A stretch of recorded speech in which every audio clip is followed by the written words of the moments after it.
नमस्कार साथियों, आप सभी का स्वागत है हमारे YouTube channel DN Jha official में। साथियों, आज मैं SCERT वर्ग 8 के भूगोल की पुस्तक हमारी दुनिया के इकाई 4 की चर्चा करेंगे और आज का हमारा टॉपिक है परिवहन।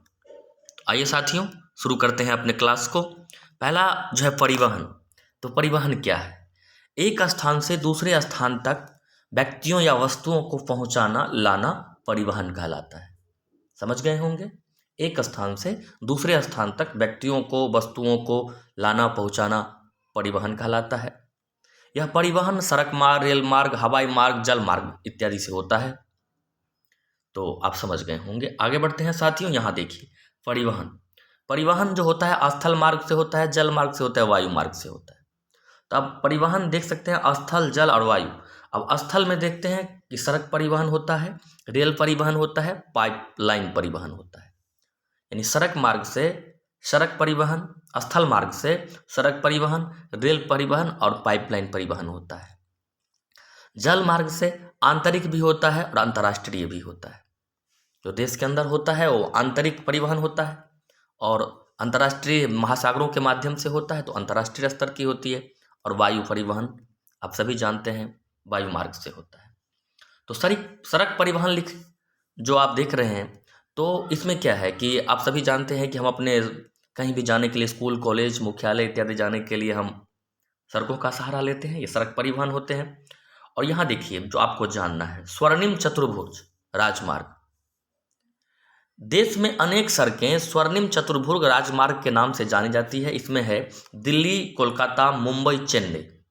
दिल्ली, कोलकाता, मुंबई, चेन्नई को आपस में 6 लेन वाली सड़कों से जोड़ने वाला यह मार्ग देश में द्रुत गति से सामान को ढोने और आने जाने की सुविधा प्रदान करता है। यानी स्वर्णिम चतुर्भुज के अंतर्गत देश के जो प्रमुख शहर है दिल्ली, कोलकाता, मुंबई, चेन्नई, उसे आपस में जोड़ दिया गया है और ये 6 लेन वाली सड़कों से जुड़ी हुई है। तो इसी जो जुड़ी हुई 6 लेन वाली सड़कें हैं जो देश के प्रमुख महानगरों को जोड़ती है और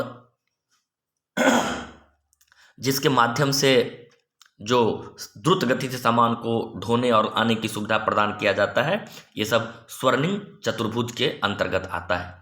इसके अंतर्गत उत्तर से दक्षिण की सड़क श्रीनगर से कन्याकुमारी को जोड़ती है, जबकि दूसरी सड़क असम के सिलचर से पश्चिम के पोरबंदर को जोड़ती है। इस सड़क का निर्माण और देखरेख राष्ट्रीय राजमार्ग प्राधिकरण अर्थात national highway authority of India NHAI करती है। तो साथियों, आप समझ गए होंगे कि जो उत्तर से दक्षिण को जोड़ने वाली सड़क है श्रीनगर से कन्याकुमारी को, जबकि असम के सिलचर पूर्व में और पश्चिम में पोरबंदर को जोड़ती है। और इस सड़क का निर्माण और देखरेख भारतीय राष्ट्रीय राजमार्ग प्राधिकरण, जिसको national highway authority of India NHAI कहा जाता है, वो करती है। आगे बढ़ते हैं साथियों। एक्सप्रेसवे 1974 में भारत में एक्सप्रेसवे नामक सड़क की शुरुआत की गई। यह 6 लेनों वाली सड़क है जिस पर प्रवेश नियंत्रित तरीके से होता है। इस सड़क के बीच 7 मीटर चौड़ी विभाजक होता है। इसकी विशेषता यह है कि एक्सप्रेसवे पर दोनों ओर तार का घेरा होता है ताकि पैदल मनुष्य या पशु पक्षी सड़क पर न जाए। इस पर दो पहिया 3 पहिया ट्रैक्टर परिचालन पूर्णतः प्रतिबंधित होता है। ऐसे सड़कों पर निश्चित दूरी पर शौचालय, पेट्रोल पंप, प्राथमिक उपचार, टेलीफोन सेवाएं, होटल तथा खराब गाड़ियों को हटाने के लिए क्रेन इत्यादि उपलब्ध रहती है। एक्सप्रेसवे के दोनों ओर वृक्ष लगाने भी जरूरी होते हैं। कम समय में निर्बाध यात्रा को सुनिश्चित करने की गारंटी इस सड़क पर होती है। पूरे भारत में लगभग 600 किलोमीटर एक्सप्रेसवे है। बढ़ता रहता है साथियों, ये पहले का आंकड़ा है। मुंबई पुणे 6 लेनों वाला 98 किलोमीटर लंबा एक्सप्रेसवे देश का पहला ऐसा मार्ग है, जबकि सबसे छोटा पश्चिम में कोना एक्सप्रेसवे है जो मात्र 8 किलोमीटर लंबा है। तो देश का पहला एक्सप्रेसवे 98 किलोमीटर लंबा है जो मुंबई पुणे और 6 लेन वाले हैं। मुंबई से पुणे के बीच 98 किलोमीटर 6 लेन वाली एक्सप्रेसवे देश का पहला एक्सप्रेसवे, जबकि छोटा जो है वो पश्चिम बंगाल में कोना है, मात्र 8 किलोमीटर इसकी लंबाई है। अभी देश में 15 एक्सप्रेसवे है, जबकि 14 निर्माणाधीन है। देश का सबसे बड़ा गंगा एक्सप्रेसवे उत्तर प्रदेश में बन रहा है, जिसकी लंबाई 1000 किलोमीटर है। ये सड़कें भारत में उच्च स्तरीय और मानक सड़कें मानी जाती है। आगे बढ़ते हैं साथियों। राष्ट्रीय राजमार्ग कहलाती है। पहली प्रकार की सड़कें राष्ट्रीय राजमार्ग कहलाती है। जो बड़े नेशनल हाईवे, जो बड़े बड़े सड़क होती हैं, वो राष्ट्रीय राजमार्ग कहलाती है। और एक राज्य से दूसरे राज्य को जोड़ने वाले ऐसे मार्ग देश के चारों ओर फैले हैं। इस मार्ग की देखरेख केंद्रीय लोक निर्माण विभाग करता है। तो राष्ट्रीय राजमार्ग की देखभाल, जो सड़क होती है उसकी देखभाल केंद्रीय लोक निर्माण विभाग करता है, याद रखिएगा। अब यहाँ देखिए, यहाँ जो है ना, दिल्ली से कोलकाता तक को जोड़ने वाला एक राष्ट्रीय राजमार्ग संख्या 2 है, याद रखिएगा। दिल्ली से कोलकाता को जोड़ने वाला राष्ट्रीय राजमार्ग NH2 के नाम से जाना जाता है। इसे ग्रैंड ट्रंक रोड या शेरशाह सूरी मार्ग भी कहा जाता है। तो दिल्ली से कोलकाता को जोड़ने वाले सड़क NH2 है, इसी का नाम ग्रैंड ट्रंक रोड है, इसी का नाम शेरशाह सूरी मार्ग है। इन राजमार्गों को सुविधा और रूट के हिसाब से संख्या आवंटित किए गए हैं। सबका अलग अलग आप देखते होंगे, NH2 NH3 सबका संख्या आवंटित किया गया है पहचान के लिए। सबसे लंबा राष्ट्रीय मार्ग 7 है, NH7 सबसे लंबा राष्ट्रीय मार्ग है। इसकी लंबाई 2369 किलोमीटर है। NH7 सबसे लंबा राष्ट्रीय मार्ग है, इसकी लंबाई 2369 किलोमीटर है। ये वाराणसी को कन्याकुमारी से जोड़ता है। जबकि सबसे छोटा राष्ट्रीय राजमार्ग NH47 है। 7 सबसे बड़ा है, 47 सबसे छोटा है। 47 वाला पुदुचेरी में है, जिसकी कुल लंबाई मात्र 10 किलोमीटर है। ये फैक्ट को आप याद रखेंगे साथियों। यहाँ कुछ सड़कों का जाल दिखाया गया है, प्रमुख राष्ट्रीय राजमार्ग को। यहाँ आगे बढ़ते हैं साथियों। तो NH2 बिहार में कहाँ से कहाँ तक है? NH2 बिहार में जो ही शेरशाह सूरी मार्ग बोलिए, जो दिल्ली से कोलकाता को जोड़ती है NH2, तो ये NH2 बिहार में कहाँ से कहाँ है? तो कैमूर से रोहतास औरंगाबाद गया होते हुए झारखंड की सीमा में प्रवेश कर जाती है। यानी कैमूर, रोहतास, औरंगाबाद, गया, इन राज्यों में NH2 शेरशाह सूरी मार्ग या ग्रैंड ट्रंक रोड गुजरती है। आगे बढ़ते हैं। दूसरी सड़क राज्य मार्ग है। राज्य मार्ग जो जिला मुख्यालयों को राज्य की राजधानी से जोड़ती है, वो राज्य मार्ग होता है। एक था राष्ट्रीय राजमार्ग जो 2 राज्यों को जोड़ती है, दूसरा है राज्य मार्ग जो जिला मुख्यालयों को राज्य की राजधानी से जोड़ देता है। और इस सड़क की देखरेख का काम PWD लोक निर्माण विभाग, राज्य लोक निर्माण विभाग करते हैं। राज्य मार्ग जो होता है, जो राज्य की राजधानी को प्रत्येक जिलों से या जिलों को राज्य की राजधानी से जोड़ता है, उसकी देखभाल PWD अर्थात राज्य लोक निर्माण विभाग करती है। और आपने देखा राष्ट्रीय राजमार्ग की जो देखभाल कौन करता है? राष्ट्रीय लोक निर्माण विभाग। और राज्य लोक निर्माण विभाग। और जो स्वर्णिम चतुर्भुज के अंतर्गत जो व्यावसायिक उद्देश्य से बड़े बड़े पूरब से पश्चिम और उत्तर से दक्षिण जो शहरों का निर्माण, सड़कों का निर्माण हुआ था, उसकी देखरेख कौन करती है? NHAI, national highway authority of India, राष्ट्रीय राजमार्ग प्राधिकरण। तो आप इसे याद रखेंगे। तीसरा है जिला मार्ग। जिला मार्ग जो जिले के अन्य प्रखंडों से जिलों को जोड़ देती है, जिला मुख्यालय को जोड़ देती है। इसका अंतर्गत जिला परिषद के अंतर्गत आता है इसका देखरेख करना। चौथी सड़क गांव से प्रखंडों या जिला मुख्यालयों को जोड़ती है। प्रधानमंत्री ग्रामीण सड़क योजना के अंतर्गत आप देखते होंगे सड़क बनते हैं कि जो गांव से शहर को जोड़ने वाली सड़क। और एक है BRO, बॉर्डर रोड ऑर्गेनाइजेशन। अब देश के सीमावर्ती क्षेत्रों में भी रोडें बनती हैं, सीमांत सड़कें सीमावर्ती क्षेत्रों में, और उसका देखरेख BRO, बॉर्डर रोड ऑर्गेनाइजेशन नामक संस्था है, वही करती है। तो यहाँ देखिए गंगटोक से नाथुला दर्रा सड़क निर्माण यह BRO ही कर रही है, स्वाभाविक है, वो सीमावर्ती क्षेत्र है। अब साथियों रेल परिवहन, तो रेल परिवहन में आप जानिए कि यह देश में माल ढुलाई का प्रमुख साधन है। माल ढुलाई, वैसे यात्री भी उससे सफर करते हैं, लेकिन माल ढुलाई का प्रमुख साधन है। और यह भारत का सबसे बड़ा सार्वजनिक क्षेत्र का प्रतिष्ठान है। यानी रेलवे भारत की सबसे सार्वजनिक क्षेत्र की प्रतिष्ठान है। इसमें 16 लाख कर्मचारी काम करते हैं और इसे 16 मंडलों में बांटा गया है। देश में रेलवे को प्रशासनिक सुविधा के लिए 16 मंडलों में बांटा गया है। हाजीपुर पूर्व मध्य रेलवे का मुख्यालय है। प्रत्येक मंडल का अलग अलग मुख्यालय है। जैसे इसमें पूर्व मध्य रेलवे का मुख्यालय हाजीपुर है, विक्रमशिला, लिच्छवी, मगध, श्रमजीवी, सीमांचल, अर्चना, महाबोधि एक्सप्रेस, जननायक एक्सप्रेस बिहार के खुलने वाली महत्वपूर्ण ट्रेनें हैं, आप सभी जानते होंगे। इसके अतिरिक्त आप देखते हैं युवा एक्सप्रेस, संपर्क क्रांति, राजधानी शताब्दी एक्सप्रेस ट्रेनें भी ज़्यादा द्रुतगामी दुरंतो एक्सप्रेस हो गई है। जो देश देख रहे हैं, पहले राजधानी एक्सप्रेस, शताब्दी एक्सप्रेस एक तीव्र गति से चलने वाली ट्रेन मानी जाती थी। युवा एक्सप्रेस, संपर्क क्रांति, अब दुरंतो एक्सप्रेस सबसे ज़्यादा तेज गति से चलने वाली होगी, जो देश को एक दूसरे से दूसरे कोने तक जोड़ती है। झारखंड से कोयला, लोहा, बॉक्साइट जैसी भारी खनिजें, असम से पेट्रोलियम पदार्थ तथा पंजाब हरियाणा से अनाजों का परिवहन रेलवे ही सस्ता और सुगम बनाती है। Palace on wheels, Himalayan queen, Deccan Odyssey जैसी ट्रेनें पर्यटन को बढ़ावा देते हुए विदेशी पर्यटकों के आकर्षण का केंद्र है। ये भी याद रखेंगे, palace on wheels, Himalayan queen, Deccan Odyssey, ये सब पर्यटन को बढ़ावा देते हुए विदेशी पर्यटकों को आकर्षित करने वाली ट्रेन है। अब महत्वपूर्ण बात है कि भारत में पहली बार रेल 16 अप्रैल 1853 को चला था, मुंबई से ठाणे के बीच लगभग 34 किलोमीटर। पहली बार 16 अप्रैल 1853, डेट भी याद रखिए, 16 अप्रैल 1853 को मुंबई से ठाणे के बीच और 34 किलोमीटर तक चला था। आगे बढ़ते हैं साथियों, यहाँ पर जो महत्वपूर्ण बिंदु बन सकते हैं उसको देखते हैं। अब जल परिवहन है, आप सभी जानते हैं कि इंटरनल नदियों के बीच भी होता है। यहाँ देखिए, आंतरिक जल परिवहन होता है और दूसरा समुद्री या अंतर्राष्ट्रीय जल परिवहन होता है। आंतरिक जल परिवहन, देश के अंदर नदियों के जल में जहाज़ों का परिचालन किया जाता है और यात्री व माल की ढुलाई की जाती है। देश के अंदर 15,000 किलोमीटर नौ संचालन जल मार्ग है, याद रखिएगा।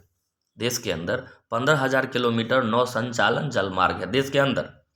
भारत सरकार ने पश्चिम बंगाल के हल्दिया से इलाहाबाद तक गंगा नदी में, सदिया से धुबरी ब्रह्मपुत्र नदी में, दक्षिण भारत में केरल के तटीय नहर कोट्टापुरम से कोल्लम को राष्ट्रीय जल मार्ग घोषित किया है। गोदावरी, कृष्णा, सुंदरवन आदि महत्वपूर्ण आंतरिक जल मार्ग है। यहाँ से प्रश्न पूछेंगे कि पश्चिम बंगाल के हल्दिया से इलाहाबाद किस नदी में वो जल मार्ग है, तो गंगा नदी में। सदिया से धुबरी किस नदी में है जल मार्ग, ब्रह्मपुत्र नदी में है, तो इसको आपको याद रखना है। पूर्वी पटना में गंगा तट पर राजेंद्र प्रसाद अंतर्देशीय जल परिवहन टर्मिनल है। पूर्वी पटना में है गंगा तट पर राजेंद्र प्रसाद अंतर्देशीय जल परिवहन। तो पूछेगा राजेंद्र प्रसाद अंतर्देशीय जल परिवहन कहाँ है, तो गंगा तट पर है, पूर्वी पटना में।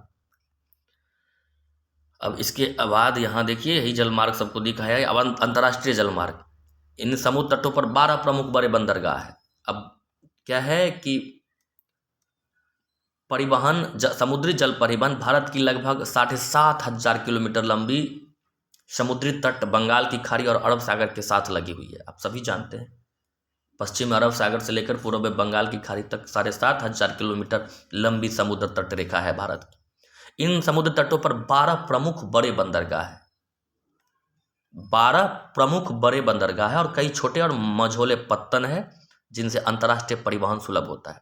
गुजरात के कच्छ में कांडला, गुजरात के कच्छ में कांडला पत्तन ज्वारीय पत्तन है। वहीं तूतीकोरिन, नोहा सेवा, पारादीप, विशाखापत्तनम, हल्दिया, चेन्नई, मंगलोर, मरमागांव इत्यादि प्रमुख बंदरगाह है।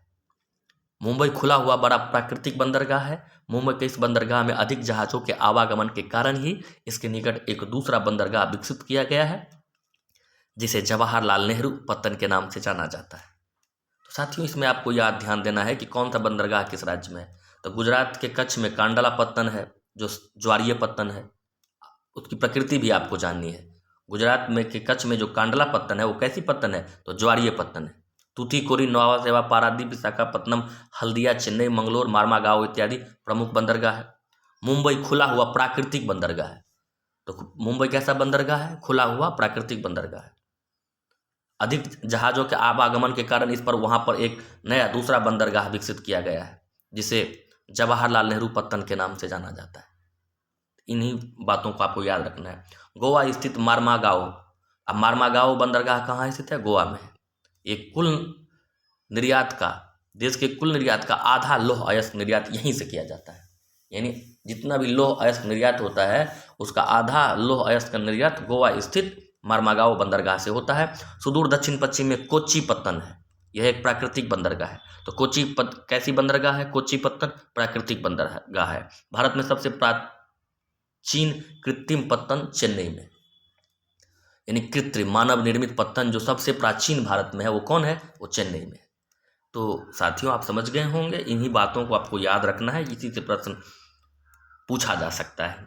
आगे बढ़ते हैं, ये सब बातें समाप्त होती है। अब हवाई जहाज आप सभी जानते हैं, हेलीकॉप्टर, हवाई जहाज इत्यादि जो बहुत दुर्गम क्षेत्रों में, पहाड़ी क्षेत्रों में, नदी है, महासागर है, उन क्षेत्रों में भी वो आसानी से परिवहन किया जा सकता है। और सबसे अच्छी बात यह है कि बहुत कम समय में बहुत बड़ी दूरी तय की जा सकती है। अब महत्वपूर्ण बात है कि पहले वायु परिवहन विशिष्ट लोगों के हाथ में ही था, लेकिन 1953 में सरकार ने वायु परिवहन का राष्ट्रीयकरण कर दिया। यानी पहले निजी हुआ करता था 1953 से पहले, लेकिन 1953 में भारत सरकार ने वायु परिवहन का राष्ट्रीयकरण कर दिया। शुरुआत में एयर इंडिया हवाई यात्राएं देश से विदेश तक जुड़ी थी, और इंडियन एयरलाइंस, जिसका नया नाम इंडियन हो गया 2005 में, घरेलू एवं पड़ोसी देशों से जुड़ी हुई विमान सेवा थी। पवन हंस हेलीकॉप्टर सेवाएं इससे दुर्गम क्षेत्रों में हवाई यात्राएं उपलब्ध कराती थी, लेकिन आजकल हवाई सेवाएं निजी कंपनियों द्वारा भी चलाई जा रही है, जो घरेलू और पड़ोसी देशों के लिए भी उपलब्ध है। किंगफिशर, डेक्कन जेट, इंडिगो इत्यादि प्राइवेट एजेंसियां हैं। देश में दिल्ली, मुंबई, कोलकाता, हैदराबाद, चेन्नई, अमृतसर, गया इत्यादि शहरों में अंतर्राष्ट्रीय उड़ानें उपलब्ध है। तो साथियों पहले निजी था, 1953 में सार्वजनिक कर दिया गया। एयर इंडिया जो है वो अंतर्राष्ट्रीय हवाई अड्डाओं यात्रा के लिए जो है ब्रांड है, वो एयर इंडिया जाना जाता है। और इंडियन एयरलाइंस, अब इंडियन कहा जाता है, वो देश के अंदर जो विमान सेवा है वो इंडियन एयरलाइंस के अंतर्गत होता है। पवन हंस हेलीकॉप्टर सेवाएं दुर्गम क्षेत्रों में यात्रा उपलब्ध कराती है। अब वर्तमान में फिर से बहुत सारे निजी कंपनियां भी ये हवाई सेवाएं उपलब्ध कराती है, और ये कंपनियां किंगफिशर, डेक्कन जेट, इंडिगो इत्यादि। तो समझ गए होंगे साथियों। अब ये चैप्टर समाप्त हो चुका है। यहाँ से महत्वपूर्ण प्रश्न बिंदुओं की हमने चर्चा कर लिया। बहुविकल्पीय प्रश्न है, हो सकता है वही प्रश्न हो जिसकी हमने चर्चा की। भारत में कौन परिवहन साधन सबसे अधिक उपयोग में आता है, तो सड़क परिवहन सबसे अधिक उपयोग में आता है। स्वर्णिम चतुर्भुज योजना किसके अंतर्गत आता है, सड़क परिवहन।